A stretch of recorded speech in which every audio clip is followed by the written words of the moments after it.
Actual में ये sessions जो है it's a kind of informal session, not the very much formal sessions like Professor Rao and Amiji and so many my friends Sunit ji, they had done it in the other sessions. So why we have kept the informal sessions in the evening time, so that everybody should feel like pictography feeling. It will be the kind of visual feelings that will not impress upon too much on your mind. You can relax and see the beauty of the art. Lives on Bihar art and north east arts, actual में concept इसलिए मैं लेके चला था कि आप देखो कि अलग अलग आर्ट की क्या क्या भाव भंगिमाएँ हैं। आप समझो कि बिहार की जो विरासत है और नॉर्थ ईस्ट की विरासत है, ख़ास तौर पे रीजन वाइज विरासत रही, हमें पूरे हिंदुस्तान की विरासत रीजन वाइज रही है, लेकिन उसमें ख़ास तौर पे जैसे भोजपुरी आर्ट रही है, जिसके विरासत पूरे मतलब नॉर्थ ईस्ट छोटा नागपुर में तक में रही है। इनका भित्ति चित्र का इन्होंने उपयोग किया है, अंगिका का क्षेत्र है, मगही क्षेत्र है, बज्जिका क्षेत्र है, और नॉर्थ ईस्ट के जो अलग अलग, they will also explain about the details. तो थोड़ा बताएंगे, हम इन सभी से रिक्वेस्ट करेंगे कि थोड़ा बताएंगे, और उसके बाद में थोड़ा सा लाइव भी आपको दिखाएंगे कि होता क्या चीज़ है, डिफरेंसेस क्या है। आउटसाइडर बहुत चीज़ों को नहीं समझ पाते हैं कि अंगिका क्षेत्र में जो पेंटिंग्स होती है और जो मगही क्षेत्र में पेंटिंग होती है, दोनों के पेंटिंग्स में क्या अंतर होता है। भोजपुरी क्षेत्र की पेंटिंग्स में सब में बहुत बेसिक डिफरेंस होता है। अगर मिथिला पेंटिंग्स की बात करें तो मोस्टली वो राम और सीता के ऊपर में स्टोरी करते हैं। तो अलग अलग क्षेत्र का, अगर हम भोजपुरी क्षेत्र की अगर पेंटिंग्स के बारे में बात करते हैं तो हम वहाँ पे फॉस्फेरस का यूज करते थे। वो जो पुराने समय में, अगर वो याद होगा, वो चट्टान को पीस कर और फिर उससे रेड फेरस ऑक्साइड का यूज करके तब दीवालों में पेंटिंग किया जाता था। अभी भी आप कभी निकले बक्सर के होके तो बहुत सारी जो छोटा ना इधर की पहाड़ियाँ हैं, बक्सर से आगे जब हम जाते हैं इलाहाबाद की तरफ, तो आप बहुत सारा दीवालों पे देखेंगे इस तरह की पेंटिंग्स पे। तो मेरा रिक्वेस्ट हो, अलग अलग रीजन वाइज भी है। अगर मगही क्षेत्र की पेंटिंग्स है तो आप लखीसराय, बेगूसराय, पटना, नालंदा, इन सब जगहों पे छाएंगे। बज्जिका क्षेत्र की पेंटिंग्स अगर देखेंगे तो वैशाली, मुजफ्फरपुर, सीतामढ़ी में भी, सराउंडिंग दिस प्लेसेस। मिथिला तो पूरे अपने बिहार में ही है, इन पूरी दुनिया की फेमस है। तो मैं आप सभी से, you all are welcome here for the Nalanda literature festivals. तो मैं सबसे पहले चाहता हूँ कि आप मैडम आप शुरू करें कि नॉर्थ ईस्ट की जो पेंटिंग्स होती है आपके यहाँ पे, वो अगर हम हिंदुस्तान की और जगह की पेंटिंग्स है, पहले तो आप थोड़ा सा आप अपने पेंटिंग्स के बारे में लोगों को बताएं, थोड़ा थोड़ा 2-2 मिनट का। फिर उसके बाद में अगर कुछ लगता हो तो एक्सप्लेन करें। आप दोनों में से किसी को भी कंफर्टेबल हो वो शुरू करें। थोड़ा मतलब चलेगा, हम लोग भी टूटी फूटी हिंदी बोलते हैं, तो nothing to worry, we can just have good time. या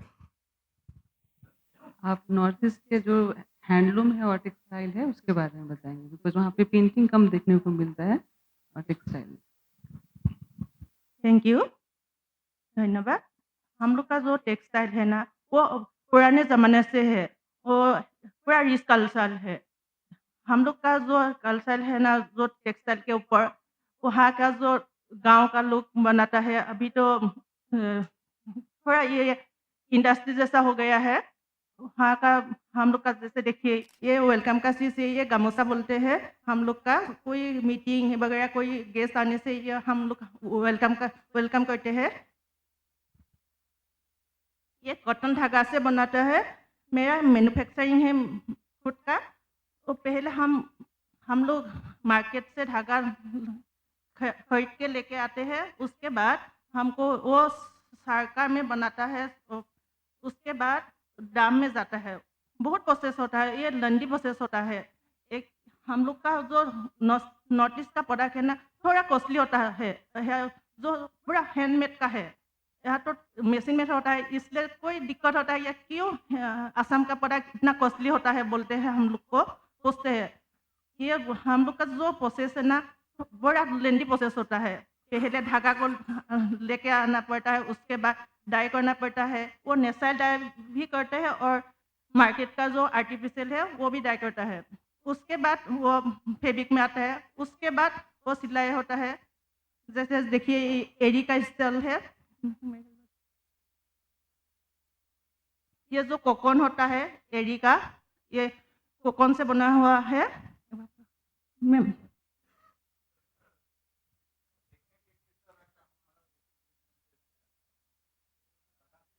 हाँ, ये पूरा धागा एरी का है, एरी कोकोन का है। जो बेस हुआ वो दोनों एरी का है। ये जो मोटिफ है ये असम का पुराना मोटिफ है। और एक प्रोडक्ट है, मैं असम का कार्बी आंगलोंग डिस्ट्रिक्ट बुकाजन से हूँ। बुकाजन में कार्बी लोग ज़्यादा है, ये कार्बी का प्रोडक्ट है। ये छोटा सा डेमो है, ये लेडीज लोग पहनते हैं, ये पेकॉक बोलते हैं। इसमें बहुत सारा पुराने ज़माने का मोटिफ है।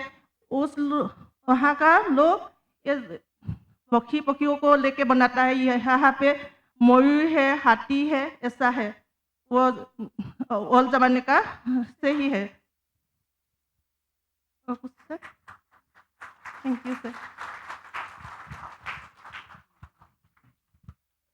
बहुत बहुत धन्यवाद मैडम, आपसे बाद में करते हैं। तब तक हम थोड़ा सा मगही क्षेत्र के कला के बारे में बात कर लेते हैं। तो आप आप थोड़ा सा बताएंगे कुछ इस तरह का कि किस तरह का कला और किस तरह के लोग और क्या आपकी विशेषताएं हैं लोगों को जो और लोगों से अलग करती। मैं एक और चीज़ बता दूं कि मगही क्षेत्र के जो कला होती है बेसिकली आप देखेंगे वहाँ पे लगा हुआ भी है, तो बैकग्राउंड में केवल काला होता है। ब्लैक कलर्स पे बैकग्राउंड पे हमेशा पेंटिंग्स होती है। पहचानने का सबसे अच्छा तरीका है। तो हम लोग कोशिश करते हैं कि वो चीज़ खोजें जहां हम इजी वे में पकड़ पाएँ। तो ब्लैक बैकग्राउंड पे बहुत कम पेंटिंग्स होती है पूरी दुनिया में, लेकिन मगही क्षेत्र के जो पेंटिंग्स है वो इसी पे निर्मित। क्या ये सही है? सबसे पहले तो आप मैं नमस्कार बताएंगे, प्लीज। बोलूँगा। संतोष कुमार मेरा नाम हुआ और मैं स्टेट अवॉर्डी हूँ। ये हमारे क्षेत्र का कला है। इसको टिकुली पेंटिंग बोलते हैं। बहुत सारे लोग इसको देखकर कंफ्यूज हो जाते हैं कि ये मिथिला पेंटिंग है या फिर और भी आर्ट फॉर्म से इसको रिलेट करते हैं। तो इसके बारे में मैं थोड़ा बता दूं कि इसे टिकुली पेंटिंग बोलते क्यों हैं। ये आर्ट जो है ना, लगभग मौर्य मुगल पीरियड में जब रानियां लोग बिंदी लगाती थी, उसे टिकुली भी बोला जाता है, जो महिलाएं श्रृंगार के रूप में उसको इस्तेमाल करती है। तो पहले जो टिकुली बनती थी वो कांच के प्लेट्स के ऊपर गोल्ड डायमंड जरी से कारीगर लोग उसको डिज़ाइन करते थे और तब जा कर के उसे तैयार करते थे। उस समय जो टिकुली बनाने की जो विधि थी बहुत ही मतलब कठिन प्रोसेस से होकर गुजरती थी। पहले ग्लास को जो होता है हाई टेम्परेचर पे मेल्ट करके उसे बलून नुमा फुलाया जाता था और उसके बाद अलग अलग साइज एंड शेप्स में कट करके उसे गोल्ड डायमंड और जरी से कारीगर लोग डिज़ाइन करते थे। तब जा कर के उसे महिलाएं लोग अपने श्रृंगार के रूप में इस्तेमाल करती थी फॉरहेड पे। और जब ईस्ट इंडिया कंपनी भारत आई तो बहुत सारी चीज़ों का क्या है ना मशीनीकरण हुआ। तो उसमें बिंदी बनाने की भी प्रक्रिया थी जो कि कारीगर लोग मतलब बनाते थे, अब मशीन बनाने लगी। तो बहुत सारे कारीगर उस जगह को छोड़ के पलायन कर गए और ये वजह थी कि टिकुली कला धीरे-धीरे करके लुप्त हो गई।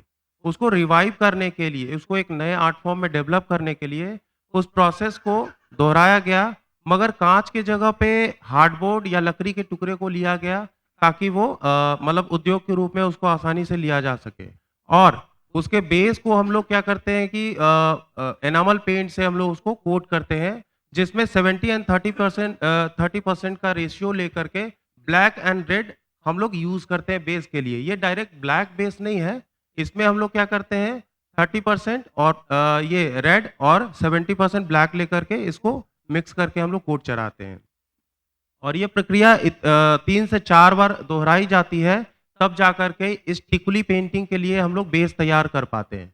बेस बनाने के बाद क्या होता है कि इसको हम लोग डिज़ाइन करते हैं और डिज़ाइन करने के बाद तब इस पे हम लोग इसको एनामल पेंट से कलर करते हैं, तब जाकर के ये पेंटिंग तैयार होती है। तो चूँकि ये इंस्पायर्ड है टिकुली जो हमारे पहले जो बनती थी उससे, इसलिए इस कला को टिकुली कला ही बोला गया, उसके नाम को नहीं बदला गया। और चूँकि हमारे जो बिहार में बहुत अलग-अलग जो क्षेत्र है, वहाँ से बहुत सारी कला निकल के आती है, तो मिथिला भी एक कला है, उससे भी लगता है कि ये मिलता-जुलता है। तो बिहार की चूँकि एक पहचान है मिथिला पेंटिंग, जिससे लोगों को लगता है कि सारी आर्ट एक जैसा ही है, बट आप जब इस आर्ट को देखेंगे करीब से दोनों को, तो आपको बहुत सारी डिफरेंसेस नज़र आएगी। इसमें वाइब्रेंट कलर यूज़ करते हैं और बिहार में इस्तेमाल होने वाली जो पेंट है, ये टिकुली कला ही एक ऐसी कला है जिसमें एनामल पेंट हम लोग इस्तेमाल करते हैं। दूसरे किसी भी आर्ट फॉर्म में आप टिकुली कला मतलब एनामल पेंट को नहीं देखेंगे। तो ये बहुत ही लोगों के द्वारा बहुत ही पसंद किए जाते हैं ये आर्ट। और मैं ऑल ओवर इंडिया में काफ़ी टाइम इसको एग्ज़िबिट कर चुका हूँ, डेमोंस्ट्रेट कर चुका हूँ। लोग काफ़ी पसंद करते हैं और वही वजह है कि हम आज यहाँ पे आप लोगों के समक्ष उपस्थित हैं और इस कला को हम लोग कर रहे हैं। धन्यवाद। धन्यवाद आपका। हाँ, मैं टिकुली कला के लिए एक और चीज़ बता देती हूँ। टिकुली कला की जो संरक्षण देने वाले जो मेन आर्टिस्ट हैं, वो अशोक विश्वास जी हैं, जिनको पद्मश्री दिया गया था अभी।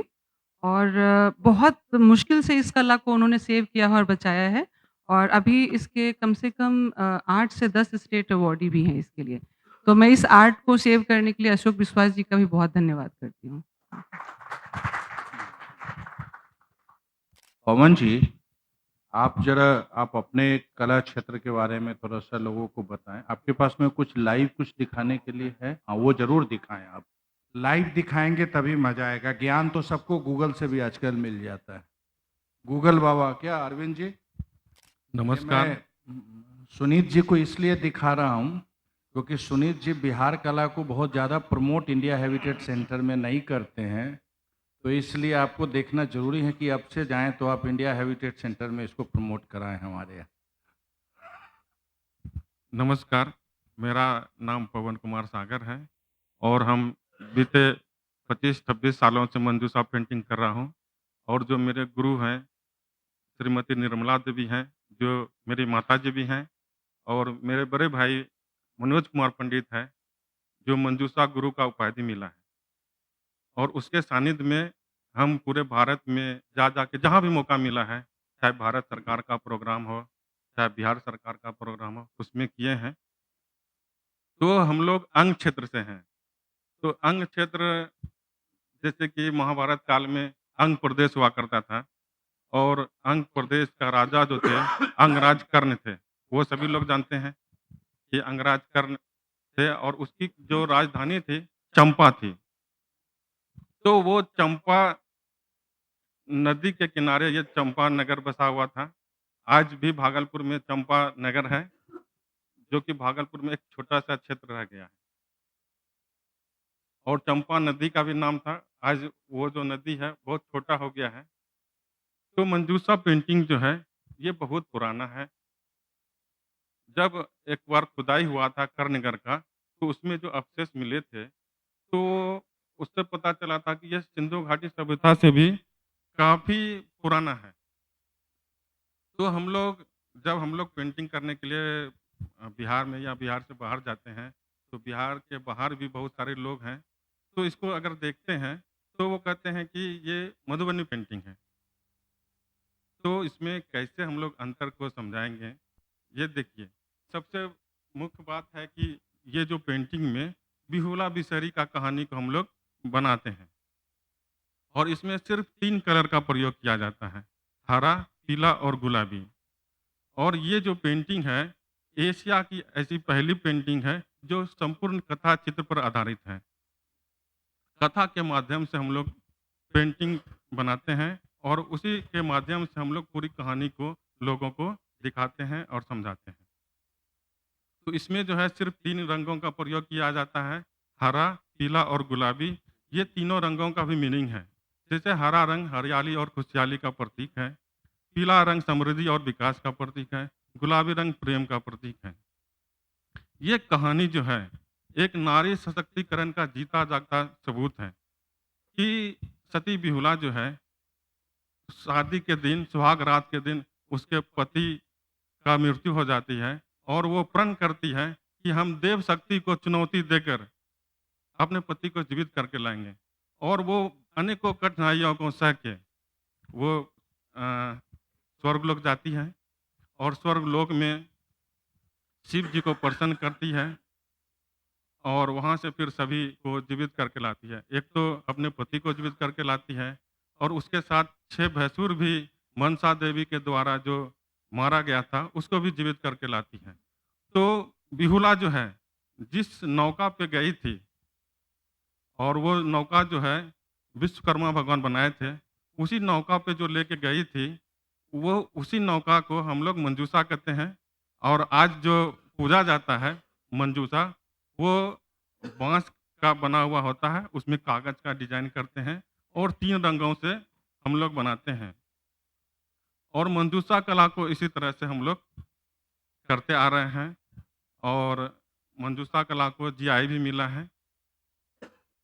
तो इसमें आप देखेंगे कि जो भी ये पेंटिंग बनाए हैं, इसमें सती बिहुला जो है, बिहुला जैसे कि इस पेंटिंग का नाम दिए हैं बिहुला तालाब।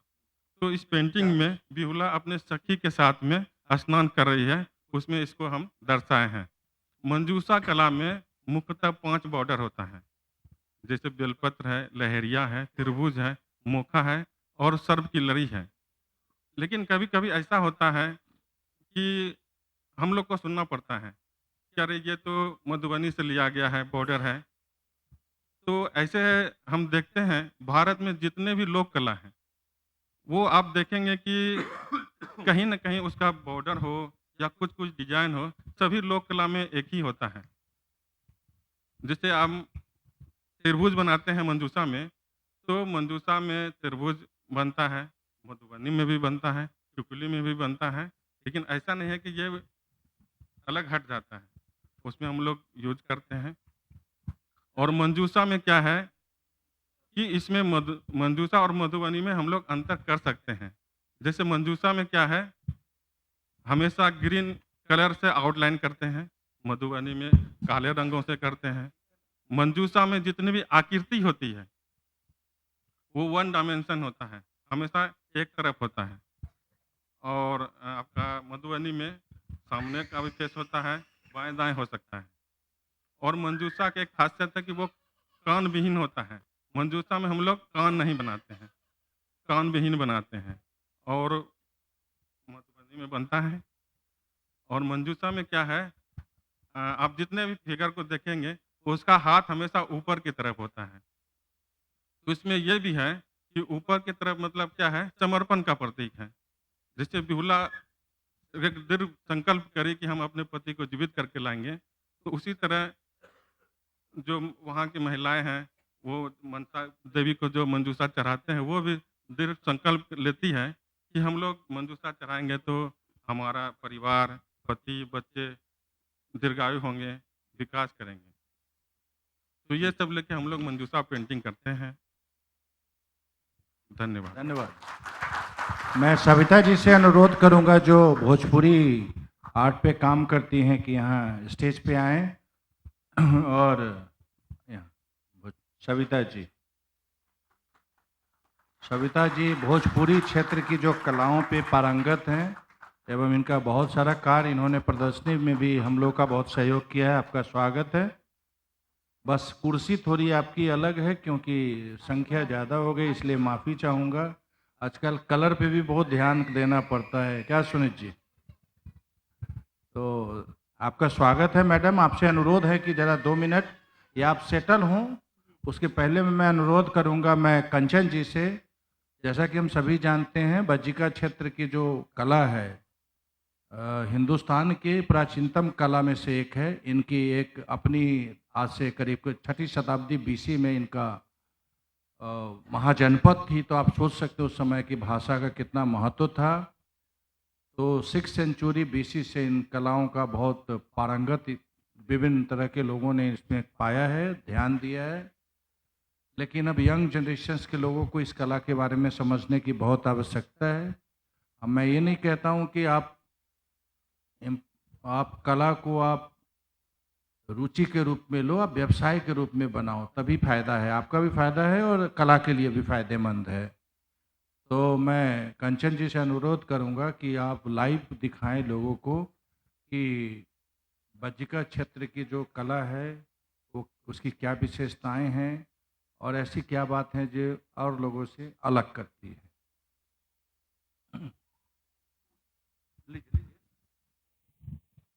मैं बहुत-बहुत आभार प्रकट करती हूँ श्री गंगा कुमार सर जी का, आलिया जी का। थैंक यू मैम, आप लोगों ने इतना अच्छा यहाँ पे एनएलएफ को ऑर्गेनाइज़ किया है और अब तक कहीं नहीं ये देखने को मिला था कि पूरे बिहार और नॉर्थ ईस्ट को एक साथ आर्ट के माध्यम से दिखाया जाए। 30 इयर्स का जो आर्ट का एक्सपीरियंस है उसमें मुझे ऐसा कभी नहीं देखने को मिला था कि पूरा आर्ट एंड कल्चर एक साथ दिखाया जाए। पार्टली दिखाते थे, कहीं पे मिथिला है, कहीं पे अंगिका है, कहीं पे भोजपुरी है, लेकिन यहाँ पे एक साथ सारी चीज़ों को देखने को मिल रहा है। ये सबसे बड़ा ख़ासियत है नालंदा लिटरेचर फेस्ट की। और ये सर का बहुत ज़्यादा मन था कि हम लोग एक को नहीं दिखाएँगे, हम लोग सभी को दिखाएँगे ताकि पता तो चले कि किस क्षेत्र में किस तरह की आर्ट को बनाई जाती है, तभी डिफ़रेंस करने में पता चलेगा। मैं बात कर रही हूँ बज्जिकांचल की। बज्जिकांचल की जो लोक परंपरा है वो बहुत ज़्यादा पुरानी है। जैसा कि सर ने भी बताया कि 6th सेंचुरी से हमारी सभ्यता डेवलप थी और तब से लेकर के अब तक बहुत सारे उतार-चढ़ाव इसमें आते रहे हैं। और जो वहाँ पे जो मेन जो यहाँ का आर्ट फ़ॉर्म है, वो जो मैंने जो ऑब्ज़र्व किया अपने आर्ट जर्नी में, वो भित्ति चित्र वहाँ के वॉल पे बहुत ज़्यादा बनाई जाती है। लाइक अ सीतामढ़ी का गाँव हो गया, वहाँ पे जैसे आप थोड़े से शहर से आगे जाएँगे, तो वॉल पेंटिंग देखने को मिलता है, जो मिट्टी से ही मिट्टी को उकेर के बनाई जाती है।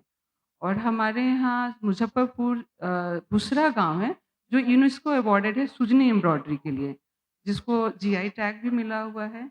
तो मैंने वहाँ की जो भी ग्रामीण महिलाएँ हैं हमारे यहाँ की जो पद्मश्री मिली है निर्मला जी, मैंने कहा कि माताजी आपने ये फ़ॉर्म कहाँ से लाया? तो उन्होंने मुझे डिस्क्राइब किया कि ये हमारी दादी और नानी दीवार पे बनाया करती थी इस आर्ट को। वो जो स्ट्रक्चर है, जो फिगर है, वो हम लोग कपड़े पे बना रहे हैं। लेकिन क्या है ना कि काम बहुत कम होता है इन सब चीज़ों पे, तो हमारे जो जनरेशन है, जो आने वाले हैं या उनको कैसे देखने को मिलेगा, इसलिए हमने उसको पेंटिंग बनाना शुरू किया ताकि हम लोग आप तक पहुँचा सकें। तो मैं एक झलक आपको दिखाती हूँ कि क्या डिफ़रेंस और किस तरह के फ़ॉर्म बज्जिकांचल में यूज़ किए जाते हैं। ये आज भी वहाँ पे जो वॉल पे बनाई जाती है मिट्टी से मिट्टी के द्वारा और बहुत खूबसूरत ये सारे फ़ॉर्म हैं, जिसको आप देख सकते हैं। ये एक बसेरी है, ये ख़ास करके सीतामढ़ी के इलाके में बसेरी पेंटिंग बनाई जाती है। बाँस की पूजा मतलब वंश की वृद्धि के लिए इसको बनाई जाती है।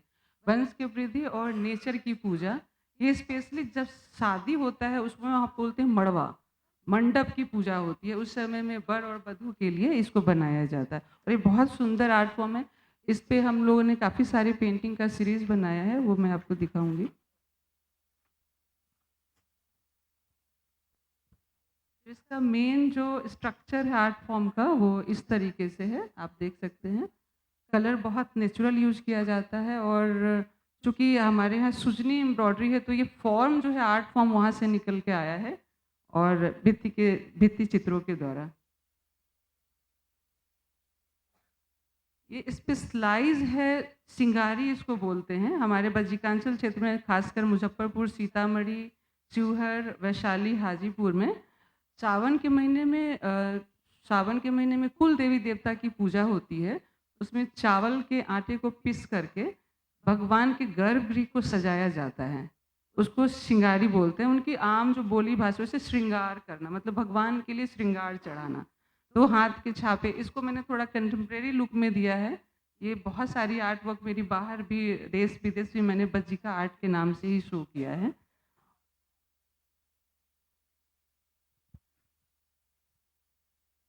ये दीवार पे मिट्टी की दीवार पे आज भी बन रही है। लेकिन चूँकि ये है कि सभी को अब फैसिलिटीज़ चाहिए और मिट्टी के मकान में रहना नहीं चाहते हैं लोग। सोचते हैं कि अब हम ज़्यादा से ज़्यादा ग्रो कर रहे हैं तो अब ब्रिक के मकान में जाना है, कंक्रीट के मकान में। तो ये सारी चीज़ें विलुप्त हो रही है। उसको कंज़र्व करने के लिए हमने पेंटिंग का रूप दिया है इसे। ये हार्ट है, उसी इस आर्ट फॉर्म को लेकर के हार्ट बनाया, जो गाँव में हटिया जिसको बोलते हैं। हम लोग सब आई थिंक बिहार और इंडिया से बिलॉन्ग करते हैं, तो पता है कि हटिया किसको बोलते हैं। हर वीकली किसी न किसी डेज पे कहीं-कहीं मार्केट लगता है, तो इस तरह का। इसका मेन जो स्ट्रक्चर है, इसमें हम लोग एम्ब्रॉयडरी के जो स्टिच हैं, स्टिच जो टेक्निकल जो एलिमेंट्स होता है, उसको यूज़ करते हैं और बहुत ही सिंप्लिसिटी है और बहुत सुंदर सा इसका फॉर्म है। आपको अब पता चल रहा होगा कि मिथिला, मंजूषा, अंगिका, बज्जिका के क्या-क्या डिफरेंस है। तो इस तरीके से बहुत सारी शैली है। एक छठ पूजा का नहा-खाए है। छठ पूजा की पूजा स्टार्ट होती है नहा-खाए से। इसमें सारी महिलाएँ इसमें सब्जी और खाना बना रही, उसके बाद गौ माता को पहले भोग लगाते हैं, तो वो एक दिखाया गया है। ये डेली है, जैसे कपड़ा सुखा रहे हैं ये लोग, उसी स्टाइल में है। घर आंगन को लिप करके 15 अगस्त और 26 जनवरी के दिन आज भी वहाँ पे ऐसे मिट्टी की दीवार को मिट्टी से लिप करके बनाया जाता है और वेलकम करने के लिए इन्होंने यहाँ पे अपना फ्लैग को लगाया है। इस तरीके से जो गांव की महिला दूध निकालती हैं, तो एक स्टाइल है ये। और ये एक है, हम सभी जानते हैं हमारे यहाँ कार्तिक मास में गोधन पूजाता है, गोधन भैया दूज जिसको बोलते हैं। तो ये बहुत प्रचलित है बज्जिकांचल का। जब छठ पूजा से 2 दिन पहले भैया दूज की पूजा होती है, जिसमें गोधन गोबर से ये सारी स्टोरी बनाई जाती है भाई को सेव करने के लिए। तो आप देखेंगे हर क्षेत्र में भाई और बहन की जो प्रेम कथा है वो अलग-अलग तरीके से, परंतु है ज़रूर, बट शेप शैली थोड़ी-थोड़ी आपको अलग दिखाई देगी। इस तरीके से बहुत सारी चीज़ें हैं। और मेघाली ये डेली लाइफ है, चूँकि बज्जिकांचल में गाँव को लेकर के बहुत अवेयरनेस है और गाँव की महिलाएं भी हमारी काफ़ी एक्टिव है। खास करके जो भुसरा गांव है जिसमें सुजनी एम्ब्रॉयडरी है, वहाँ की महिलाएं काफ़ी एक्टिव है। हमारा देश ही नहीं, विदेश में भी बहुत सारे एक्टिविटीज़ उन्होंने किया है, जिसके लिए मैं बहुत थैंकफुल हूँ वहाँ की सारी महिलाओं का। और वो आर्ट फॉर्म काफ़ी जीवित करके रखे हैं, ये हम लोगों के लिए बहुत प्रीशियस बात है। सो मैं बज्जिका आर्ट को बना करके बहुत गर्वान्वित महसूस करती हूँ कि मैं बज्जिका क्षेत्र से हूँ। सबसे पुरानी सभ्यता हमारे यहाँ की है और मैं सर को भी बहुत बहुत आभार प्रकट करती हूँ कि उन्होंने एक मिनी बिहार दिखाने की कोशिश किया है। कि mini Bihar in the sense इतना सारा आर्ट है, उसको एक छोटे से ला करके दिखाना आसान बात तो नहीं है। तो इसके लिए मैं बहुत बहुत गंगा सर का आभार प्रकट करती हूँ कि इतना अच्छा कॉन्सेप्ट इन्होंने सोचा। और हम लोग जब भी डिस्कस करते थे, हमने कैसे होगा, क्या होगा, देन सेट कि नहीं हो जाएगा, आप कीजिए ना, सारा बिहार लाना है, कोई एक नहीं लाना है, तभी पता चलेगा कि हमारे बिहार में कितनी सारी चीज़ें हैं। और साथ ही साथ नॉर्थ ईस्ट के भी आर्टिस्ट थे, इतने अच्छा इन्होंने काम दिखाया। आप लोग बाहर में आर्ट पवेलियन है, उसको देखेंगे। Thank you so much. बहुत बहुत धन्यवाद घनश्याम जी। एक चीज़ आई वुड लाइक टू से here for the all audience, Nalanda literature festival is not only for the Bihar. Please remember, this university was for the whole world, who has taught about the way of education, literatures, modern science. But why we emphasis this year too much on Bihar and Northeast perspective? Because that is in our central theme for this year festivals. This year we have taken on the special emphasis on Bihar and all non-eastern states. If K.K. Mohammed Sahab agree, then maybe the Kerala next year. So the whoever country and whoever place is connected with the Nalanda Literature Festival, we are focusing on those parts, even on those country also. तो इसलिए yes so हमारा पूरा target है कि इस बार मैं बिहार और north east की चीज़ों को आगे प्रमोट करूं।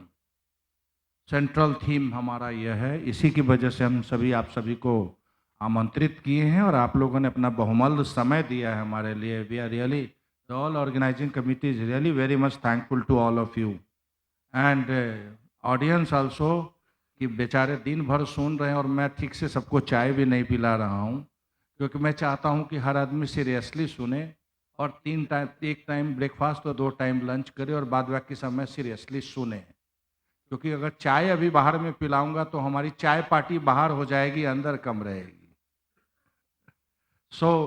आपसे सविता जी अनुरोध है कि भोजपुरी के बारे में, कला के बारे में आप थोड़ा सा बताएं, जैसे और लोगों ने बताया है संक्षिप्त में, और ऐसी बात बताएं जो अन्य जगह की कलाओं से अलग हो थोड़ा सा। जी। जी, सबसे पहले तो नमस्कार सबको। मेरा नाम सविता कुमारी है और मैं भोजपुर आरा की रहने वाली हूँ। पहले तो ये लोग पूछते हैं कि भोजपुरी आर्ट है क्या? लोग समझते हैं कि भोजपुरी एक भाषा है या गाना पे केंद्रित है। तो मैं ये दिखा जो भोजपुर में भी एक आर्ट शैली होती है, जो भित्ति चित्र है, जो पारंपरिक कला है। हमने दादी-नानी से सब सीखा है, तो परंपरा जो घर की चली आ रही है, हम उसी को दीवार पे जो बनाते हैं, हम उस शैली को लेकर के आए हैं। हमारे साधना जी से हाँ, अनुरोध है, अगर वो हमारे हैं यहाँ भोजपुर पे तो में आएं कृपया स्टेज मुख्यतः पे। 2 शैलियाँ हैं चित्र की और जिसमें मुख्य पीढ़िया और ये कोहबर शैली है। ये चित्र पीढ़िया है, जो भाई-बहन के ऊपर बनने वाली ये चित्र शैली है। भाई की लंबी आयु के लिए ये चित्र बनाई जाती है। ये 1 महीने तक त्योहार चलती है और इसमें हम क्या करते हैं, ये गोबर से गोधन के दिन से गोबर की पिंडी बना कर के दीवार पर लगाते हैं और इसके बाद 16 दिन बाद फिर इस पिंडी को और दोहराया जाता है। जितने भाई होते हैं, उतने नाम से पिंडी लगाई जाती है और पूरा 1 महीना पूरे होने पर इसको ये दीवार से पिंडी को हटा करके गोबर मिट्टी से लिप करके और इसके सेम के पत्ते को पीस करके और दीवार पे इसको चित्र अंकित किया जाता है और चावल के घोल को वो सफ़ेद से हम इसको चित्र के ये रेखा में बनाते हैं और इसमें हम सिंदूर से टीका करके सारे मतलब इसको इस चित्र शैली में आप देख रहे होंगे, सिंदूर का टीका सभी जगह लगाया जाता है। इसे भाई की लंबी उम्र के लिए प्रार्थना करते हुए, गीत गाते हुए बहनें अपने भाई के लिए करती हैं। और यह चित्र है कोहबर। कोहबर तो सभी जगह बनाई जाती है, भोजपुर में भी बनाई जाती है।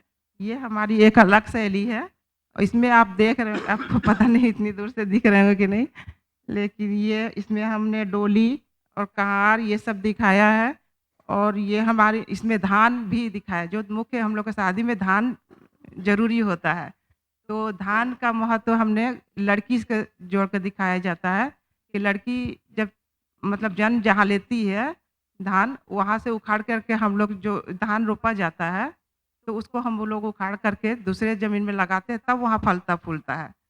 तो उस चीज़ को ही हमने लड़की से जोड़ा है कि लड़की घर में रहती है, मायके से ससुराल जाती है, वहाँ वो पलती बढ़ती है, मतलब पूरा वहाँ अपना साम्राज्य फैलाती है। बस। जी, बहुत-बहुत धन्यवाद। कलाकार, ज़्यादातर कलाकार, नॉट सभी, अपनी सोच, अपने भाव-भंगिमाएँ शब्दों के द्वारा न व्यक्त करके ज़्यादातर अपने कलम से अपनी को चीज़ों को हमेशा पटकथा के रूप में प्रस्तुत करते हैं। तो शब्दों उन्होंने काफ़ी चीज़ों पे बहुत, लेकिन इससे ज़्यादा कहीं विस्तृत है, जो आप इसके बारे में जानकारी चाहें तो अलग-अलग जगहों से इनसे व्यक्तिगत रूप में भी ले सकते हैं। मैं सेकंड लास्ट मतलब मैडम सबसे लास्ट में आप पुबली जी से अनुरोध करूंगा कि आप, पुबली नाम है ना? हाँ, पुबली जी, आपसे अनुरोध करूंगा कि मेघाली है तो नाम क्यों इधर उधर कर देते हैं आप? मेरा भी नाम कंचन जी इधर से उधर कर देते हैं। कोई बात नहीं, मेघाली जी आप थोड़ा सा, आपको जो भाषा में आपको ठीक लगता हो आप कुछ बताएं, आप अपने कला के बारे में कि आप किस तरह के आर्ट में, पटचित्र पे आपका काम होता है, अलग अलग आर्ट विधाओं में होता है काम, उसके बारे में 2 मिनट जरा लोगों को बताएं।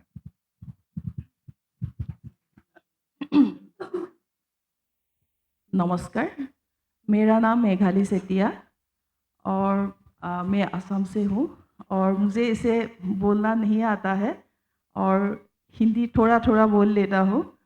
और मैम ने ये जो बोला था ना, मुझे समझ में भी नहीं आया था। बोला ऐसे मीटिंग है, मैं सोचता जनरली ऐसे मीटिंग में आके बैठेगा। लेकिन जैसे मुझे बोलना नहीं आता है, सोचती भी कम हूँ, वो भी सोचना भी नहीं आता है। तो और आज मैं यहाँ आके और भी डर गई हूँ, क्योंकि मेरे सामने ही रीता चौधरी मैम है, जो असम का फेमस राइटर है। और मैं उसको टीवी में देखा, मोबाइल पे देखा, न्यूज़ पे देखा, लेकिन कभी सामने सामने उसके साथ बात नहीं हुआ। और ये मेरा बहुत बड़ा सौभाग्य का दिन भी है, जो उसको मुझे सामने से दिखाई दिया। और अभी मैं जो भी बोलूँगी, कुछ भूल होने से বাইদেউ ক্ষমা কৰি দিব। ইমান এটা নাজানো। ঠিক আছে। तो मैं आपको हम लोग का जो पहला टेक्सटाइल जो है, असम का मेन जो धागा है वो है मुगा, मुगा सिल्क। और वो मुगा सिल्क जो है ना, वो कोकन से, वो कीयर से बनता है। और वो भी सूम ट्री है, सूम गस है, वो सूम पेड़ में होता है वो। और वो मैं अपना दादाजी से सुना था, क्योंकि मेरा ओरिजिनल घर शिवसागर में है। तो वहाँ पर हम लोगों का वो अभी भी है। हाँ, तो जो हर महीना ये मुगा का कोकन बनता है ना, तो उसका ना कलर थोड़ा अलग, डार्क लाइट ऐसा होता है। तो और फिर एड़ी होता है, एड़ी सिल्क, वो तो अभी असम का सब जगह होने लगा है। फिर पाट सिल्क जो स्वालकुशी में होता है। पाट सिल्क जैसे बनारसी सिल्क है, पाट सिल्क ऐसा ही है। और फिर आप लोगों का जैसे आर्ट होता है, तो हम लोगों का वो कपड़ों में आर्ट होता है। तो ऐसा होता है, ढोलक जो हम लोगों का ऑर्नामेंट्स है, ज्वेलरी है, वो ज्वेलरी ढोलक होता है, जूनबिरी, फिर बिहू डांस, ऐसे वो जो कपड़ा है उसी में जैसे आप लोगों का वो कलर से होता है, वो हम लोगों का धागा से होता है। तो क्योंकि हम लोगों का उधर कोई मशीन वगैरह नहीं है, अभी घर में तो है, लेकिन वो मशीन एम्ब्रॉयडरी नहीं है, वो वीविंग में ही जो कारीगर लोग हैं, वीवर्स, तो वो लोग बनाते हैं। और मैं इससे ज़्यादा नहीं बोलूँगी। ठीक है। आपको जो बोलना था काफ़ी अच्छे से आपने बोल दिया है। हमारे बीच में बहुत सारे नॉर्थ ईस्ट के महान विभूतियाँ हैं। प्रोफेसर रीता चौधरी जी भी हमारे साथ हैं। प्रोफेसर केसी हैं हमारे साथ मिजोरम यूनिवर्सिटी से। अगर KC ji, if you wants, this year we have organized 6-7 workshops across the country on Nalanda Literature Festival. We had also organized one workshop in Guwahati, Calicut, and 5 different places also. So maybe we are planning to have one workshop also in the other states apart from the Assam also. So we can also organize maybe the Tripura, Mizoram and some other, so that we can interact and we can more emphasis on the Northeastern cultures, and that could inculcate with the other part of our culture also. Thank you. And at last में मैं अनुरोध करूंगा, जो दुनिया जानती है कि मिथिला कला क्या है, पूरी दुनिया, कहने का कोई मोहताज नहीं है कि हमारे बिहार की विरासत है, पूरी दुनिया में जानती है। I remember 13 years back when I was in Japan, one guy asked me about me. Not me exactly, from my state, what are the most significant contributions of Bihar in the world? I don't know from where I should start. Ultimately, that guy told me 2 things. Number 1, Bihar School of Yoga, greatest contributions of Bihar for the rest of the world in the modern area. So morning time, you can also join the Bihar School of Yoga. They are giving the practice sessions from 7 a.m. to 8 a.m. daily. Tomorrow you can also hear, just here. Second, the Mithila art. So Sarita ji हमारे साथ हैं। मैं चाहूँगा कि आप sum up करें last में और बताएं थोड़ा सा मिथिला आर्ट के बारे में। वैसे सब जानते हैं, लेकिन थोड़ा सा विशेषताएं आप बताएं, सरिता जी। नमस्कार सबसे पहले। और मैं मधुबनी पेंटिंग करती हूँ, और जब मैं 10 वर्ष की थी तब मेला में जाती थी और देख के घर पर आके सीखी हूँ। ज़मीन पर बैठ के गरीबी से गुजरी भी हूँ। आगे बढ़ने के लिए नहीं हो पा रही थी, फिर भी कोशिश करी हूँ करने के लिए, और ये चीज़ें करते करते करते शादी होने के बाद फिर छूट गया था बीच में, फिर मैं स्टार्ट करी हूँ करने के लिए। उसके बाद फिर कुछ दिन के बाद हमको पुरस्कार भी मिला, घर से फैमिली से मिला, छूट भी, सपोर्ट भी मिला, अच्छा लगा। और आज आप लोग के बीच में हैं बैठे हुए, बहुत अच्छा लग रहा है मिल के। और यहाँ रेमो होम के बच्चे लोग के भी फ्री में सिखाती भी हूँ, और क्लास फ्री सिखा के और उन लोग से भी काम करवाती हूँ, और बिजनेस में भी आगे बढ़ा रही हूँ। और मेरा सामान बिहार में जियो में भी देती हूँ, पटना में सेलिंग के लिए। और अभी मैं 3 पेंटिंग लेके यहाँ बैठी हूँ, जो कि अभी आप लोग के दिखाऊंगी। ये है पेंटिंग जो कि गोबर से हम लीप के पोस्टर पर बनाए, हैंडमेड पेपर है ये। और इसमें जो कि नीम जो लगाने से कीड़ा नहीं लगता, ये 100 बरस भी रहेगा ना तो खराब नहीं होगा। मुल्तानी मिट्टी और नीम, गोबर, नीम को पीस के छान लेती हूँ, उसके बाद लेप देती हूँ, उसके बाद इस पर स्टार्ट करती हूँ काम करने के लिए। ये केला का पेड़ बनाई हूँ, और इसमें तिरछा कचनी, लहरिया कचनी भी होता है मिथिला पेंटिंग में। एक होता है कचनी और एक होता है भरनी में, जो कि कलर में भरा रहता है, और एक होता है खाली कचनी जो कि ब्लैक रेड में ही बनता है, खाली कचनी रहता है, और भरनी भी रहता है। इसमें हम कुछ भरनी भी दिखाए कचनी में, लहरिया कचनी, सिकरी कचनी, सीधा कचनी, ये सब हम दिखाती हूँ। ये हो गया है कलर का, नरसिंह भगवान का। ये इसमें कचनी भी है, भरनी भी है। और जब भी 15 अगस्त हो, 26 जनवरी हो, हम लोग की आज़ादी हुआ था, इसलिए मैं सोची कि मधुबनी में भी इसको भारत माता के में बनाऊं। Thank you. अब मैं ज़्यादा कुछ नहीं बोल पाऊंगी। Thank you.